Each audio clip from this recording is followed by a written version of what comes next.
السلام علیکم ورحمۃ اللہ وبرکاتہ، نحمدہ ونصلی علی رسولہ الکریم، اما بعد فاعوذ باللہ من الشیطان الرجیم، بسم اللہ الرحمن الرحیم، رب اشرح لی صدری ویسر لی امری واحلل عقدۃ من لسانی یفقہوا قولی۔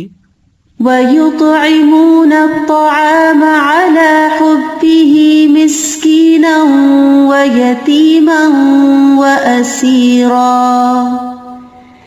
إِنَّمَا نُطْعِمُكُمْ لِوَجْهِ اللَّهِ لَا نُرِيدُ مِنكُمْ جَزَاءً وَلَا شُكُورًا۔ وَيُطْعِمُونَ الطَّعَامَ عَلَى حُبِّهِ مِسْكِينًا وَيَتِيمًا وَأَسِيرًا إِنَّمَا نُطْعِمُكُمْ لِوَجْهِ اللَّهِ لَا نُرِيدُ مِنكُمْ جَزَاءً وَلَا شُكُورًا۔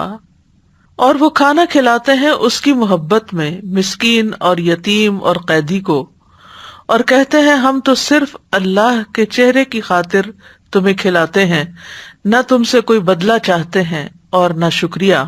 دنیا میں دو طرح کے لوگ پائے جاتے ہیں، ایک وہ جو صرف اپنے بارے میں سوچتے ہیں، اپنے مفاد کے سوا کسی اور چیز کی خبر نہیں رکھتے، وہ صرف ان کاموں میں دلچسپی رکھتے ہیں جس میں ان کا کوئی ذاتی فائدہ ہو۔ ایسے لوگ احساس سے عاری اور بے رحم ہوتے ہیں۔ دوسری طرف وہ لوگ بھی ہیں جو خود ضرورت مند ہوتے ہوئے بھی دوسروں کی ضرورت پہلے پوری کر دیتے ہیں، اپنی ذات پر دوسروں کو ترجیح دیتے ہیں، دوسروں کو پہنچنے والی تکلیف انہیں گراں گزرتی ہے، اپنے جذبات کے ساتھ دوسروں کے جذبات کا بھی لحاظ رکھتے ہیں۔ ایسے لوگ اس زمین پر اللہ کی مخلوق کے لیے نعمت ہیں۔ جب کسی کے اندر حقیقی ایمان پیدا ہو جاتا ہے تو اس کا اظہار اسی شکل میں ہوتا ہے کہ وہ کسی شکریہ اور بدلے کا انتظار کیے بغیر دوسروں کے ساتھ جو بھلائی وہ کر سکتا ہے کر گزرتا ہے۔ ایسے ہی لوگ اللہ کے محبوب ہیں جو اس سے محبت کرتے ہیں اور اس کی محبت میں ہر پسندیدہ کام کرنے کے لیے تیار ہو جاتے ہیں۔ ان کی کمائی میں کمزوروں کا حق ہوتا ہے، اور جو دوسروں کے ساتھ بھلائی کرتا ہے وہ یقیناً خیر ہی خیر پاتا ہے۔ یہ آیات سورۃ الانسان کی ہیں، جس میں آتا ہے کہ ان الابرار یشربون من کأس کان مزاجها کافورا عینا یشرب بها عباد اللہ یفجرونها تفجیرا یوفون بالنذر ویخافون یوما کان شرہ مستطیرا ویطعمون الطعام علی حبہ مسکینا ویتیما واسیرا انما نطعمکم لوجہ اللہ لا نرید منکم جزاء ولا شکورا۔ بے شک نیک لوگ ایسے جام سے پیئیں گے جس میں کافور ملا ہوا ہوگا، وہ ایک چشمہ ہے جس سے اللہ کے بندے پیئیں گے، وہ اسے بہا کر لے جائیں گے، خوب بہا کر لے جانا، جو اپنی نظر پوری کرتے ہیں اور اس دن سے ڈرتے ہیں جس کی مصیبت بہت زیادہ پھیلی ہوئی ہوگی، اور وہ کھانا کھلاتے ہیں اس کی محبت پر مسکین اور یتیم اور قیدی کو، اور کہتے ہیں ہم تو تمہیں صرف اللہ کے چہرے کی خاطر کھلاتے ہیں، نہ تم سے کوئی بدلہ چاہتے ہیں نہ شکریہ۔ تو یہاں پر ابرار یعنی نیک لوگوں کی کچھ صفات کا ذکر ہو رہا ہے جن کی قیامت کے دن بہترین مہمانی کی جائے گی، کیونکہ دنیا میں وہ اللہ کی محبت کی خاطر لوگوں کی ضروریات کا خیال رکھتے تھے، اللہ سے کیے ہوئے وعدے پورے کرتے تھے، اور آخرت کے اس دن سے ڈرتے تھے جس کا شر ہر طرف پھیلا ہوا ہوگا، جس کی مصیبت ہر طرف عام ہوگی۔ یہی چیز انہیں ابھارتی تھی کہ وہ اللہ کی محبت میں اللہ کے چہرے کے دیدار کی خاطر ایسے نیک کام کریں کہ جو صرف اور صرف اس کے لیے خالص ہوں، جس میں کسی انسان سے بدلے یا شکریہ کی توقع نہ ہو۔ تو خاص طور پر یہاں جس آیت کا انتخاب کیا گیا اس کا مطلب یہ ہے، ایک معنی ہے کہ اللہ کی محبت میں، اور دوسرا یہ کہ کھانے کی محبت کے باوجود، یعنی خود انہیں کھانے کی ضرورت ہوتی ہے لیکن خود کھانے کی بجائے وہ دوسروں کو کھلا دیتے ہیں، ان لوگوں کو جو کمانے سے عاجز ہوں اور وہ کسی چیز کے مالک نہ ہوں۔ اور اس میں کئی لوگ آتے ہیں، یعنی سب سے پہلے تو یطعمون الطعام آتا ہے، یعنی کھانے کی محبت میں کھانے کی خواہش کے باوجود، تھوڑا ہونے کے باوجود اللہ کی محبت کی وجہ سے وہ لوگوں کو کھلاتے ہیں۔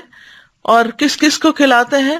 مسکینن، مسکین کو، مسکین وہ ہوتا ہے جسے دوسرے کی ضرورت ہوتی ہے اور وہ کمانے سے رکا ہوا ہوتا ہے.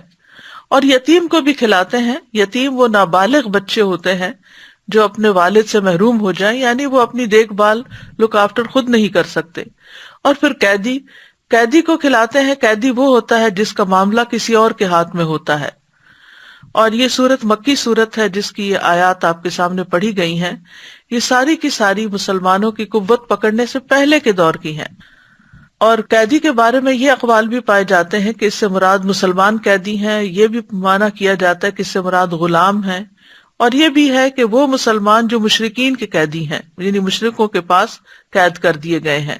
اور پھر ایک معنی یہ بھی کیا گیا ہے کہ ناقص العقل قیدی ہیں، یعنی قید ہونے کی وجہ سے وہ خبتی اور مجنون ہو گئے ہیں اور ان کو اپنا بھی ہوش نہیں، لہٰذا ان کی ضروریات پوری کرتے ہیں. اور اس کے علاوہ آج کل آپ دیکھیں کہ جیسے بہت سے لوگ کرونا وائرس کی وجہ سے آئسولیشن میں ہیں، خصوصاً وہ لوگ جو اس سے افیکٹ ہوئے ہیں، جو بیمار ہیں، جو اپنے آپ کو خود بھی لک آفٹر نہیں کر سکتے اور دوسرے لوگ بھی ان تک نہیں پہنچ سکتے. پھر نہ صرف یہ کہ وہ خود ضرورت مند ہو جاتے ہیں بلکہ ان کے جو متعلقین ہیں، ان کے جو بچے ہیں جن کے وہ ذمہ دار ہیں، وہ بھی شدید ضرورت مند ہو جاتے ہیں. تو قیدی سے مراد صرف وہی شخص نہیں ہو سکتا جو کسی جیل میں پڑا ہوا ہو آج کے دور میں، یا کسی خاص غلامی کا شکار ہو، یا کسی کی گردن پکڑی ہوئی ہو. اس سے مراد وہ لوگ بھی ہو سکتے ہیں کہ جو اس طرح ریسٹرکٹڈ ہیں کہ جو نہ کما سکتے ہیں، نہ پکا سکتے ہیں، نہ کھلا سکتے ہیں.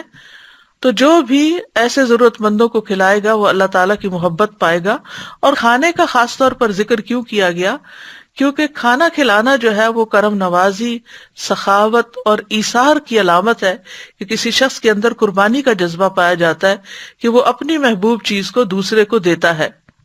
اور پھر یہاں پر ان کا جو کہنا ہے انما نطعمکم لوجہ اللہ، کہ ہم تو تمہیں صرف لوجہ اللہ کھلاتے ہیں، اللہ کے چہرے کی خاطر. اس سے پتہ چلتا ہے کہ ان کے اندر کتنا شدید اخلاص ہے کہ وہ دنیا کا کوئی صلہ اور کوئی بدلہ، حتیٰ کہ شکریہ کے الفاظ بھی نہیں چاہتے، بلکہ اللہ سبحانہ تعالیٰ کی محبت چاہتے ہیں، اللہ کی رضا چاہتے ہیں، قیامت کے دن اللہ تعالیٰ کا دیدار چاہتے ہیں.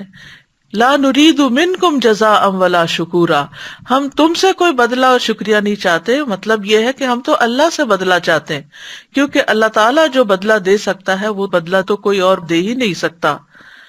یعنی یہ وہ لوگ ہیں جو لوگوں سے تعریف نہیں چاہتے، لوگوں سے ایکنالجمنٹ نہیں چاہتے، لوگوں سے بدلہ نہیں چاہتے، اور نہ یہ چاہتے ہیں کہ کوئی اس پہ تعریف کرے. جیسے بعض خواتین کی عادت ہوتی ہے کہ کھانا پکائیں، اگر کھانے والے تعریف نہ کریں تو وہ اس پر مائنڈ کر جاتی ہیں. اور اسی وجہ سے ہم دیکھتے ہیں کہ جو ہی کھانے کی ٹیبل پر لوگ مہمان بیٹھتے ہیں تو وہ عموماً پسند ہو یا نہ پسند ہو پکانے والے کی یا گھر والے کی تعریف کرنا شروع کر دیتے ہیں، کیونکہ اس تعریف کے سبھی کے کان منتظر ہوتے ہیں. لیکن جو خالص لوجہ اللہ کہلاتا ہے اس کو اس تعریف سے بھی گھبراہٹ ہوتی ہے، وہ تعریف بھی نہیں چاہتا، کیونکہ جو اللہ کے مخلص بندے ہوتے ہیں وہ اللہ کے علاوہ کسی اور کی قدردانی کے محتاج نہیں ہوتے، اور یہی ان کے اخلاص کی سچائی ہوتی ہے.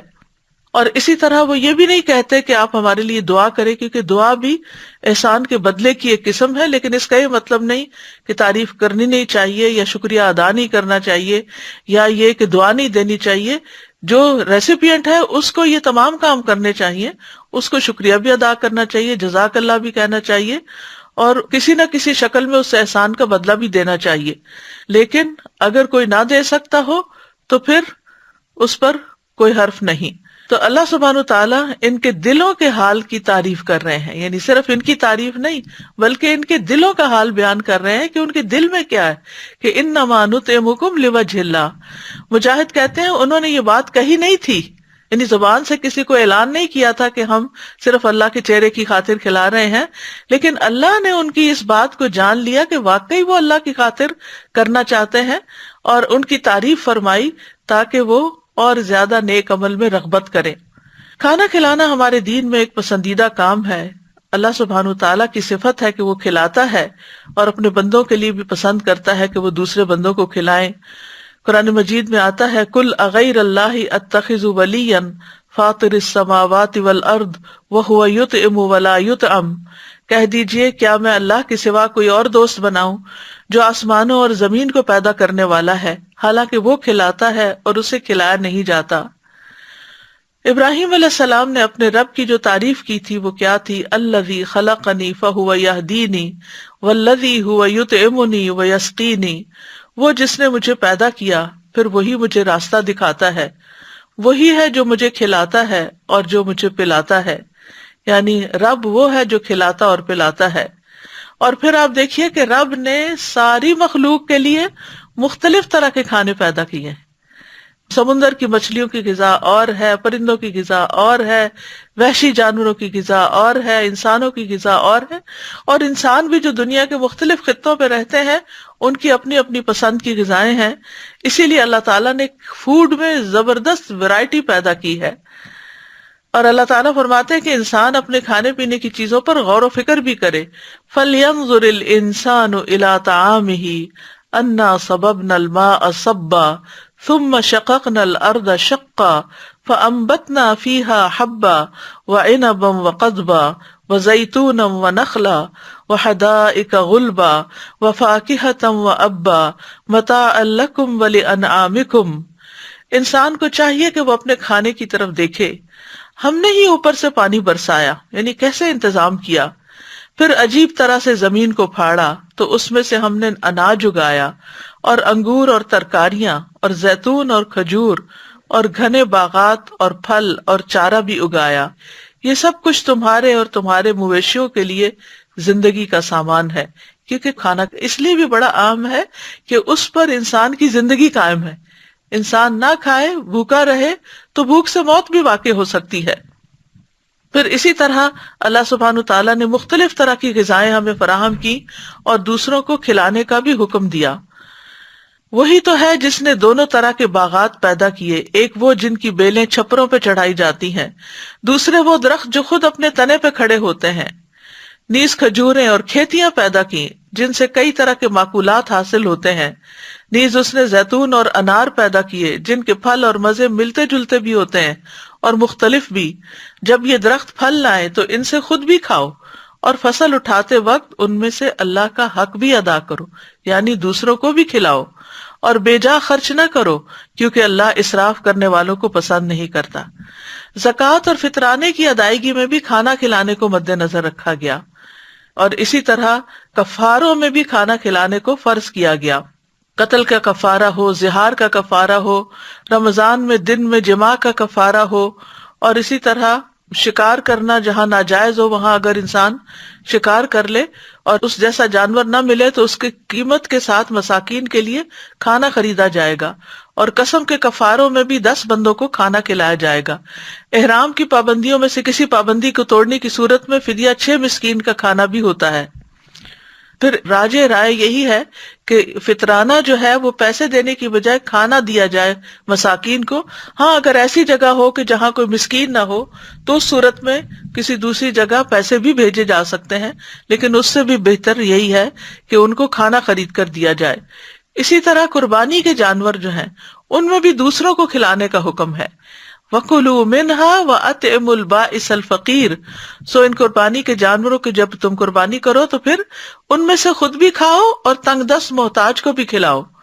ایک دوسری آیت میں آتا ہے فَكُلُوا مِنْهَا وَأَطْعِمُوا الْقَانِعَ وَالْمُعْتَرَّ، تو ان میں سے خود بھی کھاؤ اور قناعت کرنے والے کو بھی کھلاؤ اور مانگنے والے کو بھی کھلاؤ۔ پھر اسی طرح حج کی نیکی کیا ہے؟ آپ صلی اللہ علیہ وسلم نے فرمایا بر الحج اطعام الطعام و طیب الکلام، حج مبرور وہ ہے جس میں کھانا کھلایا جائے، یعنی صرف اپنے کھانے کی فکر نہ کی جائے، اپنے آس پاس کے ساتھیوں کو بھی کھلایا جائے اور اچھی گفتگو کی جائے، کیونکہ وہاں ظاہر ہے کہ مشقت کا سفر ہے تو پھر انسان بعض اوقات اریٹیٹ ہو کر دوسرے پہ غصے کا اظہار بھی کر دیتا ہے، تو اس سے بچا جائے۔ پھر اسی طرح قیامت کے دن اصحاب الیمین جو دائیں ہاتھ والے ہیں ان کی جو صفت قرآن مجید میں بتائی گئی ہے وہ کیا ہے؟ فَلَقْتَحَمَ الْعَقَبَةَ وَمَا أَدْرَاكَ مَا الْعَقَبَةُ فَكُّ رَقَبَةٍ أَوْ إِطْعَامٌ فِي يَوْمٍ ذِي مَسْغَبَةٍ يَتِيمًا ذَا مَقْرَبَةٍ أَوْ مِسْكِينًا ذَا مَتْرَبَةٍ ثُمَّ كَانَ مِنَ الَّذِينَ آمَنُوا وَتَوَاصَوْا بِالصَّبْرِ وَتَوَاصَوْا بِالْمَرْحَمَةِ أُولَئِكَ أَصْحَابُ الْمَيْمَنَةِ۔ پھر بھی وہ مشکل گھاٹی میں نہ گھسا، اور تجھے کس چیز نے معلوم کرایا کہ وہ مشکل گھاٹی کیا ہے؟ وہ گردن چھڑانا ہے، یعنی کسی قیدی کو آزاد کرانا ہے، یا کسی بھوک والے دن میں کھانا کھلانا ہے، کسی قرابت والے یتیم کو یا مٹی میں ملے ہوئے مسکین کو، پھر یہ ہو کہ وہ ان لوگوں میں سے ہو جو ایمان لائے اور جنہوں نے ایک دوسرے کو صبر کی وصیت کی اور ایک دوسرے کو رحم کرنے کی وصیت کی، یہی لوگ دائیں ہاتھ والے ہیں۔ ایمان اور مسکین کو کھانا کھلانے کا باہم گہرا تعلق ہے، کیونکہ ایمان والے مساکین کو کھانا کھلاتے ہیں، جبکہ جو ایمان نہیں رکھتے وہ مسکین کو کھانا کھلانے کی ترغیب نہیں دیتے۔ انہ کان لا یؤمن باللہ العظیم ولا یحض علی طعام المسکین، بلا شبہ وہ عظمت والے اللہ پر ایمان نہیں رکھتا تھا، یہ جہنم میں جانے والوں کی خصوصیت بتائی گئی ہے، اور نہ مسکین کو کھانا کھلانے کی ترغیب دیتا تھا۔ ارأیت الذی یکذب بالدین، کیا آپ نے دیکھا اس شخص کو جو دین کو جھٹلاتا نہیں، جس کا ایمان کوئی نہیں؟ فذلک الذی یدعو الیتیم، یہ وہ شخص ہے جو یتیم کو دھکے دیتا ہے، ولا یحض علی طعام المسکین، اور مسکین کو کھانا کھلانے کی ترغیب نہیں دیتا۔ ابو درداء اپنی بیوی کو مساکین کی وجہ سے زیادہ شوربہ بنانے کی ترغیب دیتے تھے۔ وہ کہتے تھے ہم نے ایمان لانے کے ساتھ آدھی زنجیر اتار پھینکی ہے، یعنی جہنم والوں کو جس زنجیر میں جکڑا جائے گا، کیا ہم باقی آدھی بھی نہ اتار پھینکیں؟ اور یہ بات انہوں نے اسی آیت سے اخذ کی تھی کہ باقی کھانا کھلا کے اس زنجیر کو نکلوا دیں۔ عمر رضی اللہ عنہ سے روایت ہے کہ رسول اللہ صلی اللہ علیہ وسلم نے فرمایا، افضل اعمال مومن کو خوشی دینا ہے، تم اس کے سطر کو ڈھانپ دو، یعنی اسے کوئی کپڑا پہناؤ، یا اس کی بھوک کو سیر کر دو، یا اس کی ضرورت پوری کر دو۔ اب پچھلی باتیں تو مساکین، یتیموں وغیرہ کے لیے تھی، لیکن اب کسی بھی مومن کے ساتھ کوئی اچھا معاملہ کرنا اس میں آ جاتا ہے، حتیٰ کہ اپنے گھر والوں کے ساتھ بھی۔ اور خواتین اس لحاظ سے بہت خوش قسمت ہیں کہ ان کے ہاتھوں کھانا پکتا ہے اور ان کے بچے کھاتے ہیں، یہ بہت بڑی نیکی ہے۔ یعنی مردوں کے لیے تو باہر جا کے جہاد کرنا اور بڑے بڑے کام کرنا ہے، لیکن خواتین اگر صبر کے ساتھ، خوشی کے ساتھ اپنے گھر میں خود اپنے ہاتھوں سے کھانا پکا کر خود بھی کھاتی ہیں، بچوں کو بھی کھلاتی ہیں، ہمسایہ کو بھی خیال کرتی ہیں، عزیزوں رشتہ داروں کا بھی خیال کرتی ہیں، تو یہ ان کے حق میں بھی بہت بڑی نیکی ہے، کیونکہ یہ افضل اعمال میں سے ہے۔ مومن کو خوشی دینا، اس کے سطر کو ڈھانپنا اور اس کی بھوک دور کرنا یا اس کی کوئی ضرورت پوری کرنا۔ مناوی کہتے ہیں کہ تم میں سب سے بہترین لوگ وہ ہیں جو اپنے بھائیوں، اپنے پڑوسیوں، اپنے فقراء اور مساکین کو کھانا کھلاتے ہیں، کیونکہ جسم کا دار و مدار کھانے پر ہے اور اس میں ہر جاندار چیز کی زندگی ہے۔ اسی طرح بھوکے کو کھانا کھلانے کا حکم ہے۔ نبی صلی اللہ علیہ وسلم نے فرمایا، بھوکے کو کھانا کھلاؤ، بیمار کی تیمارداری کرو اور قیدی کو رہائی دلاؤ۔ ایک اور جگہ پر بھی محبوب اعمال کا جو ذکر آیا، اس میں ابن عمر کہتے ہیں کہ ایک آدمی نبی صلی اللہ علیہ وسلم کے پاس آیا اور کہا، اے اللہ کے رسول، کون سے لوگ اللہ کو زیادہ محبوب ہیں اور کون سے اعمال اللہ کو زیادہ پسند ہیں؟ تو رسول اللہ صلی اللہ علیہ وسلم نے فرمایا، وہ لوگ اللہ کو زیادہ محبوب ہیں جو دوسرے لوگوں کے لیے سب سے زیادہ فائدہ مند ہو، یعنی جو دوسروں کو فائدہ پہنچائیں۔ اور اللہ عز و جل کے نزدیک سب سے زیادہ پسندیدہ اعمال یہ ہے، کسی مسلمان کو خوش کرنا، یا کسی کی تکلیف دور کر دینا، یا اس کا قرضہ ادا کر دینا اور اس سے بھوک کو دور کر دینا، یعنی کھانا کھلانا۔ اسی طرح ایک اور جگہ پر بہترین لوگوں کے بارے میں آتا ہے۔ حمزہ بن صہیب اپنے والد سے روایت کرتے ہیں کہ عمر رضی اللہ عنہ نے صہیب سے کہا، تم اچھے آدمی ہو، کاش 3 صفات تم میں نہ ہوتی۔ صہیب نے کہا، وہ کون سی ہیں؟ عمر رضی اللہ عنہ نے کہا، تم نے کنیت رکھی ہوئی حالانکہ تمہاری اولاد نہیں، تم عرب کی طرف منسوب ہو حالانکہ تم رومی ہو، تم کھانا کھلانے میں اسراف سے کام لیتے ہو۔ صہیب نے کہا، آپ کا یہ اعتراض کہ میں نے کنیت رکھی ہوئی حالانکہ میرا کوئی لڑکا نہیں، تو اس کا جواب یہ ہے کہ رسول اللہ صلی اللہ علیہ وسلم نے خود میری کنیت ابو یحییٰ رکھی تھی۔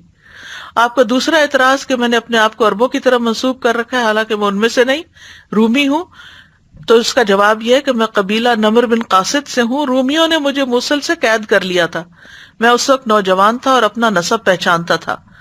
اور آپ کا یہ اعتراض کہ میں کھانا کھلانے میں اسراف کرتا ہوں، یعنی کھانا زیادہ کھلاتا ہوں، تو میں نے خود رسول اللہ صلی اللہ علیہ وسلم کو فرماتے ہوئے سنا، تم میں سے بہترین شخص وہ ہے جو کھانا کھلائے۔ پھر اسی طرح ہر جگر والے کو کھلانے پلانے پہ اجر، چاہے وہ انسان ہو، چاہے وہ حیوان ہو، کوئی بھی مخلوق ہو۔ عبداللہ بن عمر رضی اللہ عنہ سے مروی ہے کہ ایک شخص رسول اللہ صلی اللہ علیہ وسلم کی خدمت میں حاضر ہوا اور عرض کیا کہ میں اپنے حوض میں پانی کھینچ رہا ہوتا ہوں، یہاں تک کہ جب میں اسے اپنے اونٹ کے لیے بھر لیتا ہوں تو کسی اور کا اونٹ آ جاتا ہے، میں اسے بھی پانی پلا دیتا ہوں، تو کیا اس پہ مجھے کچھ اجر ملے گا؟ تو رسول اللہ صلی اللہ علیہ وسلم نے فرمایا، بے شک ہر پیاسی جان کے ساتھ ہمدردی کرنے کا اجر ہے، یعنی ہر ایک جو ضرورت مند ہے اس کے ساتھ، یعنی کوئی بھی ہو، چاہے اونٹی ہو یا انسان ہو یا کوئی بھی۔ پھر کھانا کھلانا صدقہ بھی ہے۔ نبی صلی اللہ علیہ وسلم نے فرمایا، تمہارا اپنے آپ کو کھانا کھلانا، یعنی خود پکا کے کھانا، یہ بھی صدقہ ہے۔ تمہارا اپنے بیٹے کو کھلانا تمہارے لیے صدقہ ہے، تمہارا اپنی بیوی کو کھلانا تمہارے لیے صدقہ ہے، تمہارا اپنے خادم کو کھلانا تمہارے لیے صدقہ ہے۔ یعنی انسان کسی کو بھی کھانا کھلائے، چاہے اپنے گھر والوں کو کھلائے، تو وہ بھی اس کے لیے ثواب کا باعث ہوتا ہے۔ کھانا اللہ کے پاس ذخیرہ ہوتا ہے اور بہت بڑا ہو جاتا ہے۔ حضرت عائشہ سے مروی ہے کہ رسول اللہ صلی اللہ علیہ وسلم نے فرمایا، بے شک اللہ تم میں سے ہر ایک کی کھجور اور لقمے کو، یعنی کھانے کا لقمہ، اس طرح بڑھاتا ہے، یعنی جب وہ لقمہ تم کسی کو کھلاتے ہو تو اس کو اتنا گرو کرتا ہے جیسے تم میں سے کوئی آدمی اپنے گھوڑے کے بچھیرے کو بڑھاتا ہے، یہاں تک کہ وہ احد پہاڑ کے برابر ہو جاتا ہے۔ حتیٰ کہ معمولی چیز کھلانے پر بھی اجر ہے۔ رسول اللہ صلی اللہ علیہ وسلم نے فرمایا، اپنے اور آگ کے درمیان میں آڑ بناؤ، اپنے اور آگ کے بیچ میں آڑ بناؤ، خواہ ایک کھجور کے ٹکڑے سے ہی کیوں نہ، یعنی اس کو ہی صدقہ کیوں نہ کر کے۔ سعید بن جبیر کہتے ہیں کہ مسلمان یہ سمجھتے تھے کہ تھوڑی چیز دینے پہ ان کو اجر نہیں ملے گا، تو جب ان کے دروازے پر مسکین آ جاتا تو وہ کھجور دینے یا روٹی کا ٹکڑا دینے یا اخروٹ دینے کو قلیل سمجھتے تھے کہ یہ تو چھوٹی سی چیز ہے، یہ کیا دینا، اور وہ سائل کو ایسے ہی واپس کر دیتے تھے اور کہتے تھے کہ کچھ نہیں، ہمیں صرف اسی چیز کے صدقہ کرنے پر اجر دیا جاتا ہے جو ہم خود پسند کرتے ہیں۔ پس اللہ کا یہ فرمان نازل ہوا، فَمَن يَعْمَلْ مِثْقَالَ ذَرَّةٍ خَيْرًا يَرَهُ، پس اللہ نے ان کو نیکی کے قلیل عمل کرنے پر بھی رغبت دلائی کہ وہ یہ عمل بھی کر سکتے ہیں، کیونکہ ہو سکتا ہے یہی زیادہ کر دیا جائے، یعنی وہ ایک لقمہ ہی، ایک کھجور ہی تمہارے لیے بڑھا کے احد پہاڑ برابر کر دی جائے، تو اس لیے چھوٹی چیز کو بھی حقیر نہ سمجھو۔ بہت دفعہ ایسا ہوتا ہے نا کہ کوئی تو ضرورت مند ہوتا ہے اور ہم شرما جاتے ہیں کہ یہ بھی کوئی دینے کی چیز ہے، حالانکہ ہو سکتا ہے دوسرے کو اسی چیز سے ہی فائدہ ہو جائے۔ پھر اسی طرح کھانے میں دوسروں کو شامل کر لینے سے برکت ہو جاتی ہے۔ وحشی بن حرب اپنے والد اور دادا سے روایت کرتے ہیں، ایک مرتبہ ایک شخص نے نبی صلی اللہ علیہ وسلم سے کہا، ہم کھانا تو کھاتے ہیں لیکن ہم سیر نہیں ہوتے۔ آپ نے فرمایا، شاید تم الگ الگ کھاتے ہو، اپنے کھانے پہ جمع ہو جایا کرو، یعنی اکٹھے بیٹھ کے کھایا کرو، اور کھانے کے وقت اللہ کا نام لیا کرو، وہ تمہارے لیے اس کھانے میں برکت ڈال دے گا، یعنی بسم اللہ پڑھ کے کھاؤ تو تھوڑا بھی پورا ہو جائے گا۔ حسن بن علی سے مروی ہے کہ بھلائی اس گھر کی طرف سب سے تیزی سے جاتی ہے جس میں کھانا کھلایا جاتا ہے، یعنی اس گھر میں خیر و برکت ہو جاتی ہے جس میں کھانا کھلایا جاتا ہے، چھری سے لے کر اونٹ کی کوہان تک، یعنی ہر طرف بھلائی اور خیر نازل ہوتی ہے۔ چھری سب سے چھوٹی چیز ہے اور اونٹ کی کوہان سب سے اونچی چیز ہے، چھری میں بھی برکت اور اونٹ کی کوہان میں بھی برکت۔ پھر اسی طرح یہ ہے کہ کھانے میں پڑوسی کو شامل کرنا چاہیے۔ ابو ذر سے مروی ہے، وہ کہتے ہیں، مجھے میرے خلیل نے 3 باتوں کی وصیت فرمائی کہ بات سنو اور اطاعت کرو، اگرچہ کٹے ہوئے اعضاء والا غلام حکمران کیوں نہ ہو۔ نمبر 2، جب سالن بناؤ تو اس کا پانی بڑھا لیا کرو، پھر اپنے ہمسائے میں رہنے والوں کو دیکھو اور بھلے طریقے سے ان تک پہنچاؤ۔ نمبر 3، اور نماز وقت پر ادا کرو، اور اگر امام کو پاؤ کہ وہ نماز پڑھ چکا ہے تو تمہاری ہو ہی چکی، ورنہ اس کے ساتھ پڑھ لو تو یہ نفلی ہو جائے گی، یعنی جس نے نماز پڑھ بھی لی ہے کوئی پیچھے سے اور آتا ہے تو اس کے ساتھ بھی کھڑے ہو جاؤ، تمہارے نفل ہو جائیں گے۔ پھر پڑوسی کو چھوڑ کر خود سیراب نہ ہو۔ محمد بن مسلمہ روایت کرتے ہیں، میں نے رسول اللہ صلی اللہ علیہ وسلم کو یہ فرماتے ہوئے سنا کہ کوئی شخص اپنے پڑوسی کو چھوڑ کر خود سیراب نہ ہوتا پھرے، یعنی وہ اس کو بھوکا نہ چھوڑ دے یا اس کو ضرورت کے ساتھ نہ چھوڑ دے اور صرف اپنی فکر نہ کرے، وہ شخص مومن نہیں جس کا ہمسایہ بھوکا ہو۔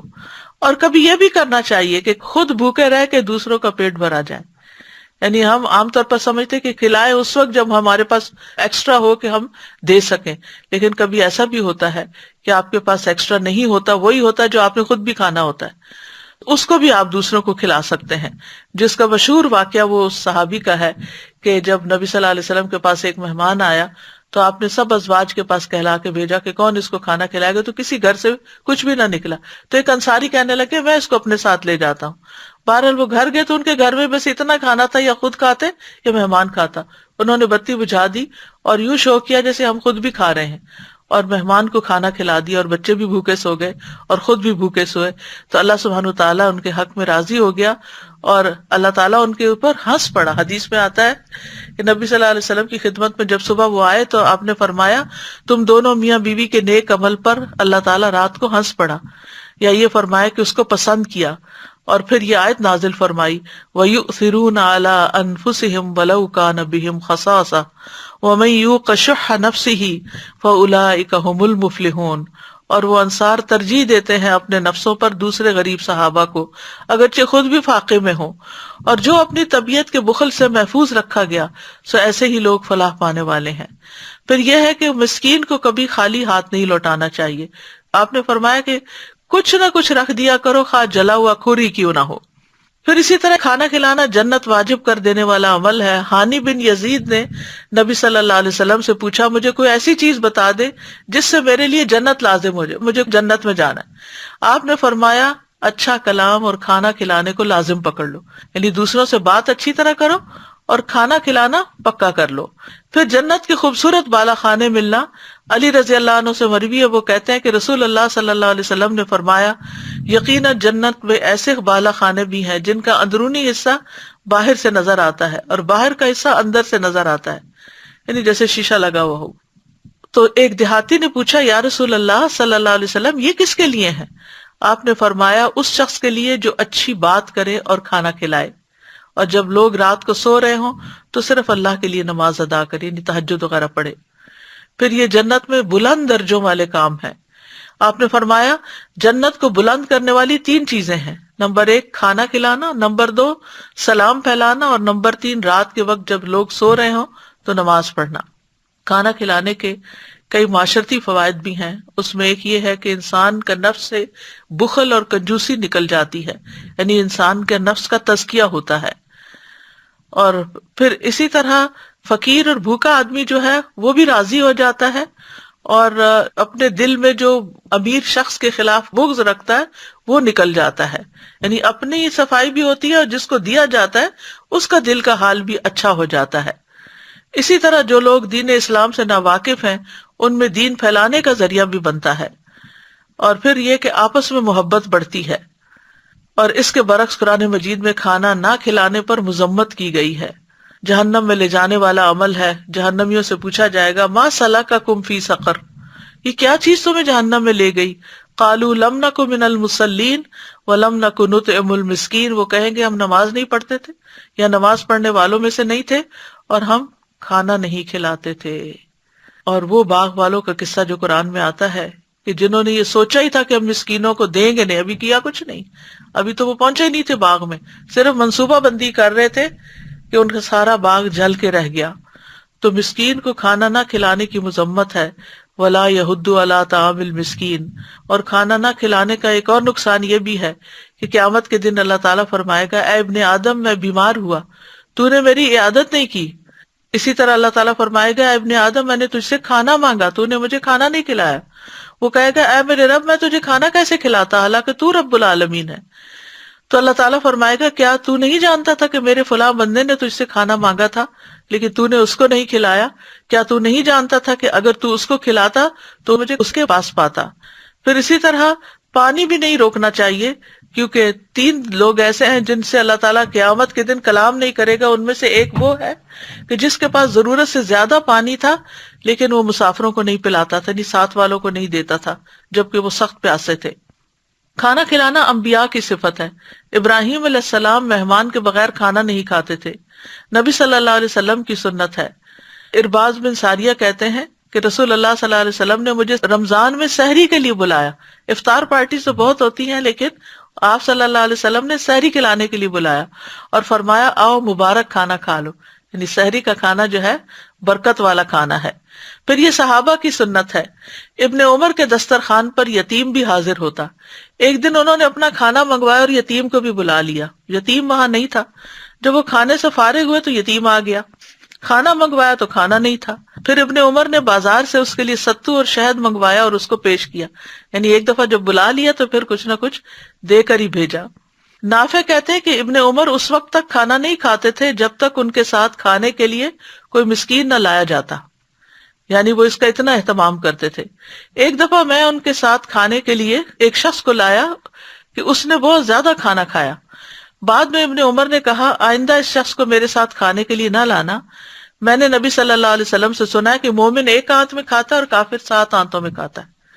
پھر اسی طرح نافع کہتے کہ ابن عمر بیمار ہو گئے تو انہوں نے انگور کی خواہش ظاہر کی. ابھی انگور نئے نئے آئے تھے، یعنی موسم شروع ہوا تھا.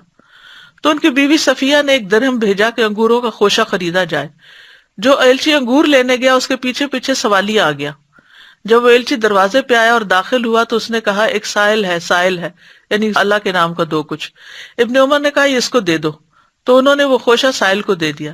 پھر صفیہ ان کی وائف تھی، انہوں نے پھر ایک درہم بھیجا اور پھر ایلچی کے پیچھے وہی سائل آ گیا. پھر ابن عمر نے کہا یہ ان کو دے دو. پھر وہ دوبارہ ان کو دے دیا گیا. تو صفیہ نے سائل کی طرف پیغام بھیجا، اللہ کی قسم اگر تم اب آؤ گے تو تم مجھ سے کوئی خیر نہیں پاؤ گے. تم میرے شوہر کو کھانے نہیں دیتے، پھر آ جاتے ہو. اور پھر ایک اور درہم بھیجا اور انگوروں کا خوشہ خریدا. امہات المومنین کی بھی یہ سنت ہے. ایک مسکین حضرت عائشہ کے پاس آیا، اس نے ان سے کچھ مانگا. حضرت عائشہ روزے سے تھی، ان کے گھر میں صرف ایک ہی روٹی تھی. اپنی لونڈی سے کہا یہ اس کو دے دو.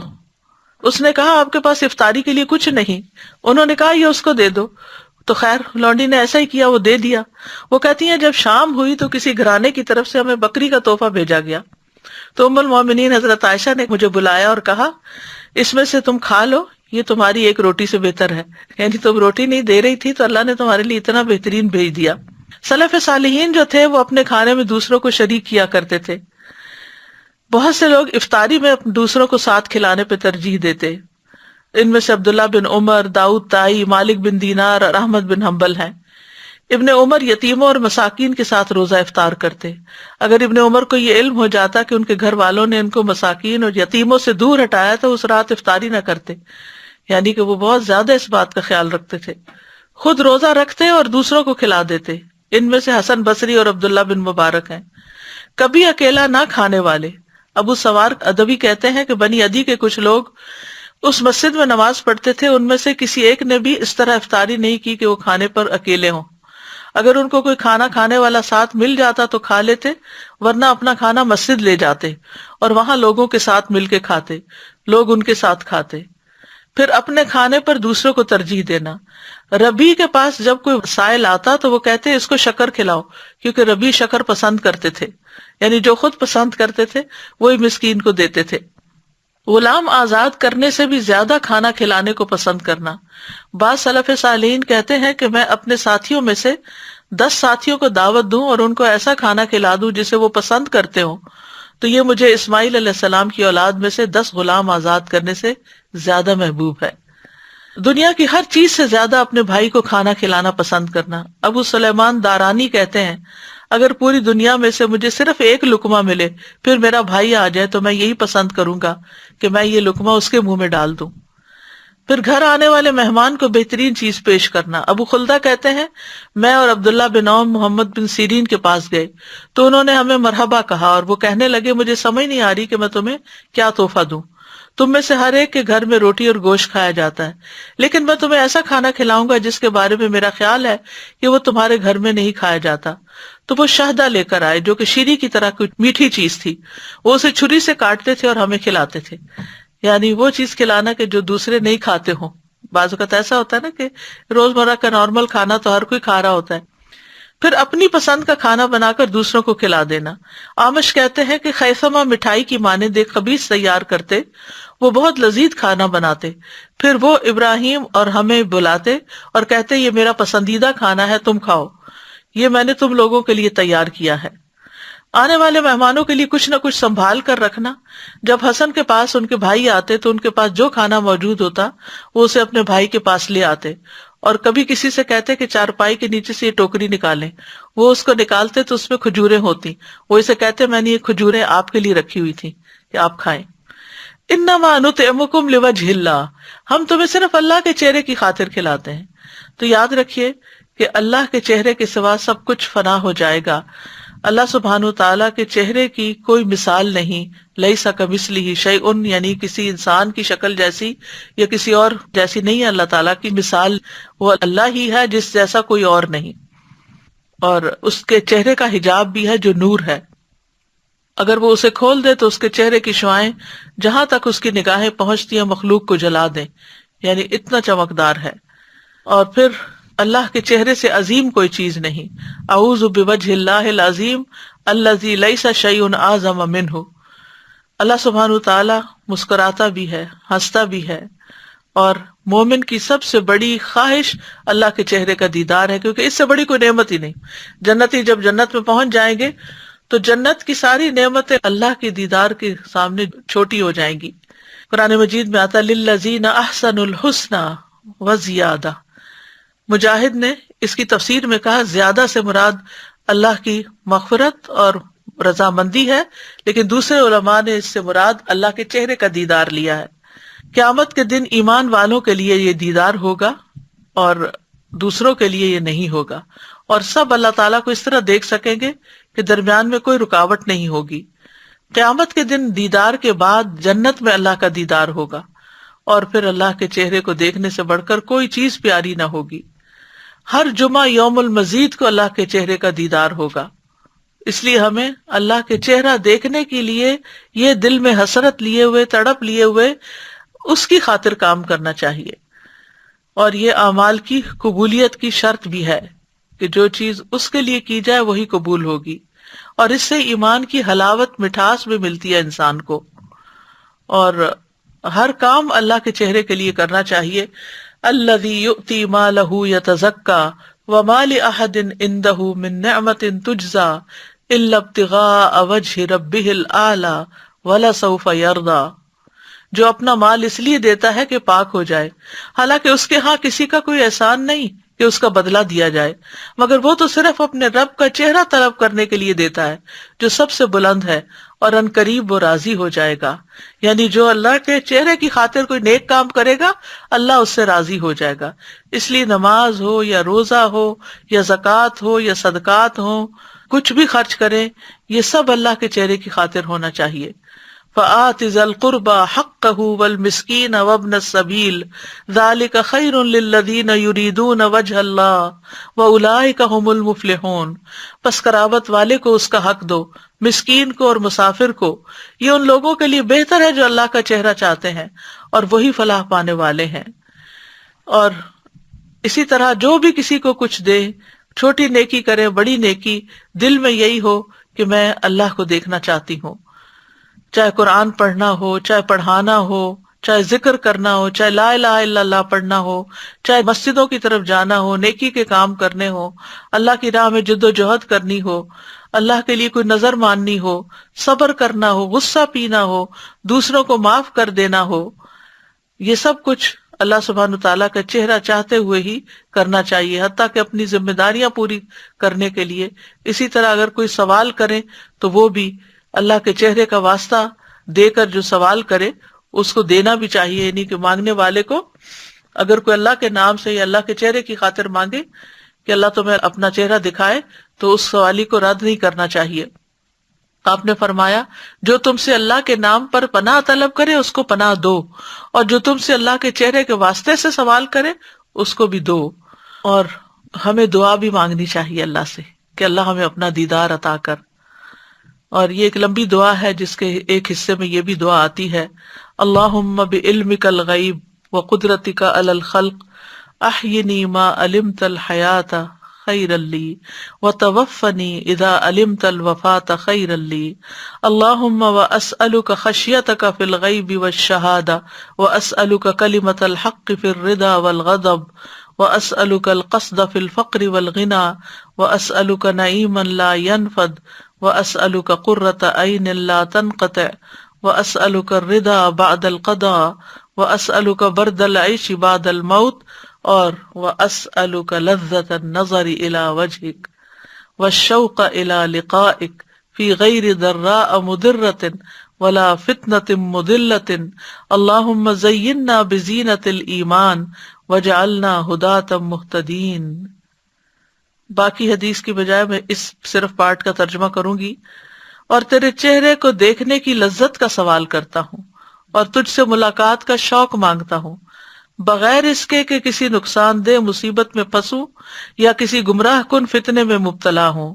اے اللہ ہمیں ایمان کی زینت سے مزین کر دے اور ہمیں ہدایت یافتہ لوگوں کا رہنما بنا دے. پھر اللہ کے چہرے کا وسیلہ دے کے دعا کرنی چاہیے.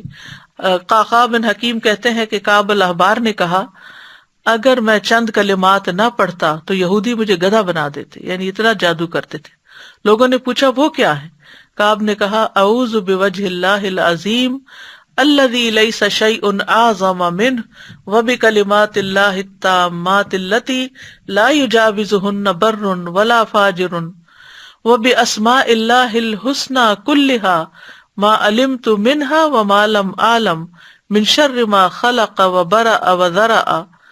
میں اللہ کے عظیم چہرے کی پناہ مانگتا ہوں جس سے عظیم کوئی اور چیز نہیں، اور اس کے مکمل کلمات کے ساتھ پناہ چاہتا ہوں جس سے کوئی نیک یا بد آگے نہیں بڑھ سکتا، اور اللہ کے تمام اسماء حسنہ کے ساتھ پناہ چاہتا ہوں جن کو میں جانتا ہوں اور جن کو میں نہیں جانتا، اور اس چیز کے شر سے جس کو اللہ نے بنایا، پیدا کیا اور پھیلا دیا. بہت ہی جامع اور خوبصورت دعا ہے. اب کرنے کے کام کیا ہے؟ کرنے کے کام یہ ہے کہ ہم جو کام بھی کریں اللہ کے چہرے کی خاطر کریں، اور خاص طور پر کسی کی ضرورت پوری کرنا، چاہے وہ کھانا کھلا کے ہو، چاہے وہ کپڑا پہنا کے ہو، چاہے وہ کسی اور شکل میں ہو، کیونکہ اللہ ہی سب سے بڑھ کر ریوارڈ دینے والا ہے، اس کا بدلہ دینے والا ہے.